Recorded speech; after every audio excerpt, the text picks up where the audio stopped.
ഒക്കെ കഴിയുമ്പോൾ പെരുന്നാളിന്റെ സന്തോഷത്തിന്റെ ദിവസം ഇതിൽ നിന്ന് നെയ്ച്ചോറുണ്ടാക്കി കഴിക്കുമ്പോൾ അവരൊക്കെ നമുക്ക് ദുആരക്കും. അവരുടെ ദുആയാണ് നമുക്ക് പ്രത്യേകമായുള്ളത്.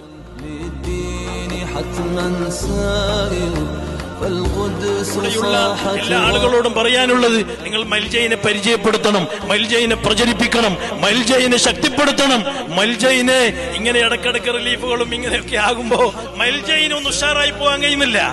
10-15 കൊല്ലം പഴക്കമുള്ള സ്ഥാപനം വലിയ ഉഷാറായിട്ടുണ്ട്. പക്ഷെ മൽജയിനി ആ നിലക്ക് ഉഷാറായി കഴിഞ്ഞിട്ടില്ലെങ്കിലും ഇവിടെയുള്ള മതനശീകരണം, മിഷണറി പ്രവർത്തനങ്ങൾക്കെതിരെ ശക്തമായ രീതിയിൽ ബദൽ മിഷണറിയായി പ്രവർത്തിക്കാൻ മൽജയിന് സാധിച്ചിട്ടുണ്ട്.